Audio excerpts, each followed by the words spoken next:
অসমত ৰ'ব 1 ছেকেণ্ড। তো আজি আমি আপোনালোকক এটা বস্তু দেখুৱাই লৈ আছোঁ, চাওক। এই সৌবিলাক বগা বগা পানী চাই আছে, এইবিলাক আগতে নাছিল। এইবিলাকে যোৱা 3-4 দিনমানত বম বৰষুণ হৈ ইয়াত একেবাৰে পানীবিলাক ভৰি গৈছে। তো কেৱল আমাৰ ইয়াতে নহয়, গোটেই অসমতে বম বৰষুণ হ'ল। যোৱা 3-4 দিন ধৰি বম বৰষুণ হৈছে। তো আপুনি কেতিয়াবা ভাবি চাইছেনে যে বৰষুণ কেনে হয়? মানে একেবাৰে চিৰিয়াছলি আপুনি ভাবিছেনে যে বৰষুণ কেনেকৈ হয়? যে আপুনি হয়তো ক'ব পাৰে যে বৰষুণৰ পানী আকাশলৈ উৰি যায় আৰু আকাশৰ পৰা তললৈ নামে আহে, এনেকৈ বৰষুণ হয়। ইয়াত আৰু বুজিবলৈ কি আছে? মানে আপুনি চিৰিয়াছলি ভাবিছেনে? সেইটো আজি আমি উদ্ঘাটন কৰিবলৈ চেষ্টা কৰিম। তো বলক আজিৰ এই ভিডিঅ'টো। Hello' friends. তো আমি সৰু কালত কিতাপত পঢ়িছিলোঁ যে সাগৰ মহাসাগৰ নদ নদী খাল বিল আদিৰ পানী সূৰ্যৰ তাপত বাপ হৈ আকাশলৈ উৰি যায়। তো সেইবিলাক আকাশলৈ যোৱাৰ লগে লগে বৰফলৈ ৰূপান্তৰিত হয়, কিয়নো তাত একেবাৰে উষ্ণতা কম, মানে 0 ডিগ্ৰীতকৈ কম। সেইবাবে বৰফলৈ ৰূপান্তৰিত হয়।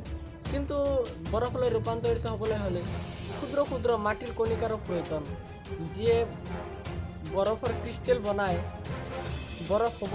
বৰফলৈ ৰূপান্তৰিত হ'বলৈ সহায় কৰে। কিন্তু সেই একেবাৰে ওপৰত মাটিৰ কণিকাবোৰ ক'ত পাব? এইবিলাক পৃথিৱীৰ বিভিন্ন ঠাইৰ পৰা, যেনেকুৱা ধৰণৰ বনজুইৰ পৰা ওলোৱা ধোঁৱা, মৰুভূমিত হোৱা প্ৰচণ্ড ধুমুহাৰ ফলত এইবিলাক আকাশলৈ উৰি যায় আৰু তাৰ পৰা অহা মাটিৰ কণিকা আৰু বিশ্ব ব্ৰহ্মাণ্ডৰ পৰা অহা ধূলিকণা, যাক কোৱা হয় মাইক্ৰ'মেটেৰাইট।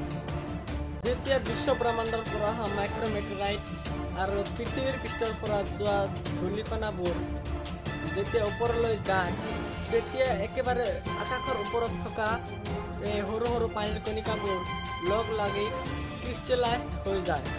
ধৰণৰ পৰিঘটনা দিনত কেইবা কোটিবাৰ হয়, আৰু এই কোটি ক্ৰিষ্টেলাইজবোৰ এক লগ লাগি এটা ডাঙৰ বৰফলৈ ৰূপান্তৰিত হয়। আৰু এই যেতিয়া ডাঙৰ বৰফলৈ ৰূপান্তৰিত হয়, তেতিয়া ই গধুৰ হৈ পৰে আৰু তললৈ নামি আহিবলৈ ধৰে। কিন্তু তলত থকা উষ্ণ বায়ুৰ কাৰণে এইবিলাক গলি যায়, আৰু এই গলি যোৱাৰ লগে লগে পানীলৈ ৰূপান্তৰিত হয় আৰু তলত বৰষুণ পানীৰ ৰূপে পৰে। তো এনেকৈ বৰষুণ হয়, আৰু কোনো অঞ্চলত শিলাবৃষ্টি পৰে। আৰু যিবিলাক ক্ৰিষ্টেল বহুত লগ লাগি ডাঙৰ বৰফলৈ ৰূপান্তৰিত হয়, সেইবিলাক আহোঁতে গৰম বতাহৰ কাৰণেও এইবিলাক গলি নাযায়, আৰু এই বৰফৰ টুকুৰাবিলাক বৰফৰ হিচাপে থাকে আৰু এই শিলাবৃষ্টিৰ ৰূপে পৰে। আৰু কোনো অঞ্চলত অতিমাত্ৰা ঠাণ্ডা হোৱাৰ বাবে এইবিলাক আৰু গলিব নোৱাৰে, আৰু তাত ঘনে শিলাবৃষ্টি হয়। যেনেকুৱা ধৰণৰ মেঘালয়ত কিন্তু বহুত ঘনে শিলাবৃষ্টি হয়, ইমান ডাঙৰ শিল পৰে। তো এনেকৈ বৰষুণ হয়। আপুনি যদি নাজানিছিল তো আজি জানিলে। তো ভিডিঅ'টো কেনে হ'ল নাজানো, বেয়াই হৈছে।